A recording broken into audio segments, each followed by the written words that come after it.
Olha só, gente, principalmente nessa época do ano, nessas reportagens que a gente faz sobre os bairros que mais sofrem com as chuvas de verão, as imagens do lixo acumulado, as imagens da falta de saneamento básico nestes locais chamam muito a nossa atenção. E a falta de saneamento básico, que ainda é uma realidade no Brasil, é um fator fundamental para o desenvolvimento de epidemias, como a dengue e o Zika vírus. Hoje à tarde, inclusive, o Ministério da Saúde deve divulgar os novos números de casos suspeitos de microcefalia que podem estar relacionados com o Zika vírus.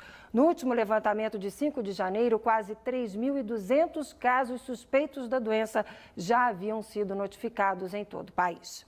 Para falar sobre esse assunto, sobre essa relação da falta de saneamento básico com o surgimento de doenças, a gente recebe hoje aqui o médico patologista neuromuscular Beni Schmidt. Oi, doutor Beni, boa tarde. Boa tarde, Marcelo. Muito obrigado por ter aceitado o nosso convite. Eu é que agradeço essa oportunidade. Qual é o alerta nesse momento? O alerta é para o governo tomar uma atitude em relação ao saneamento básico. A gente viu que, por exemplo, no Rio de Janeiro, né, depois do Réveillon, toneladas e toneladas do lixo. Mas não basta só o governo investir em saneamento básico, é preciso um amplo programa de educação ao brasileiro, que jogar lixo na rua, a latinha de plástico, ela demora a desaparecer. Eu acho que essa é uma mensagem importante. Saneamento básico, saneamento básico. Saneamento básico, Márcia, é sinônimo de higiene. E higiene é sinônimo de saúde, de medicina preventiva. Pois é, a gente chama muita atenção essa coisa da falta de educação, porque não adianta a gente cobrar das autoridades e do governo obras de saneamento, piscinão, polders e tudo isso que a gente tem falado, se a pessoa pega um sofá, compra um sofá novo, mas pega o sofá velho e joga na esquina da casa, né? Como é que o senhor, como médico, acompanha essa questão da educação? O que é preciso fazer para que a população tenha essa consciência de que a parte dela é muito importante no processo? Eu acho que o governo precisa ser melhor orientado para dar mais verba para a educação no nosso país. Verba não só a nós, profissionais médicos, mas mais verba aos educadores do nosso país, aos professores da rede primária, né? Porque ensinar para as crianças é mais fácil que ensinar para um adulto.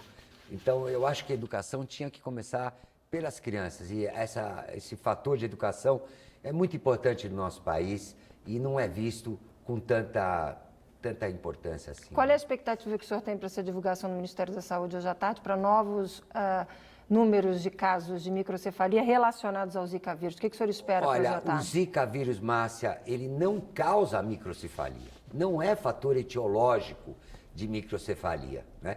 E digo isso como neuropatologista que sou, né, há muitos anos. Ele tem uma relação com a microcefalia, assim como a rubéola, a citomegalovírus e toxoplasmose, mas que ela ainda precisa ser melhor estudada. A gente não compreende direito o que está acontecendo. Esse é o momento de estudar. Agora, se tudo isso for verdade, é uma coisa bastante grave e a Organização Mundial da Saúde precisa ser chamada. Então, pesquisadores americanos, europeus, precisam vir ao Brasil para nos ajudar a entender exatamente o que está acontecendo. Mais ou menos o que já está acontecendo com a participação dos médicos que vieram, dos senegaleses que vieram do Senegal falar sobre o ebola, sobre o combate à epidemia. Eu acharia muito estranho ter chamado profissionais do Senegal, porque Dakar não é um exemplo de saneamento básico.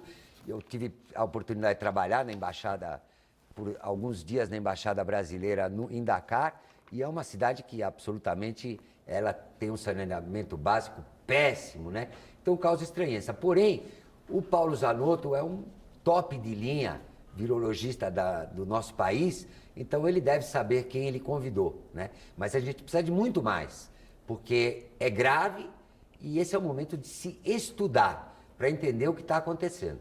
Como é que o senhor está trabalhando esse assunto? Eu estou estudando, né? Então estou estudando a parte de virologia. O Zika vírus provavelmente ele foi importado na última Copa do Mundo, como foi importado o chikungunya.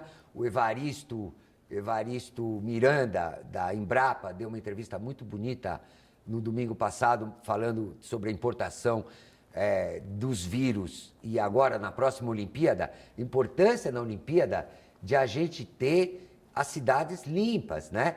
De cuidar da coleta, do tratamento de lixo, cuidar do tratamento do esgoto. O brasileiro, por exemplo, precisa entender que o esgoto pode virar água tratável, consumível, potável, né? Reaproveitada, né? Reaproveitada, e dar água potável a toda a população brasileira não é tão caro assim, né? Então, o governo poderia começar, Márcia, seria uma atitude extremamente inteligente do governo começar dando água potável a todo cidadão brasileiro. Doutor Beni, para a gente fechar, qual é a mensagem para quem está em casa, lá no sofá nos acompanhando? Olha, eu como pagador de impostos, assim como todos vocês, eu gostaria de ver medidas mais inteligentes. Eu acho muito mais inteligente a gente investir em saneamento básico do que colocar o nosso exército na rua invadindo as casas para matar mosquito.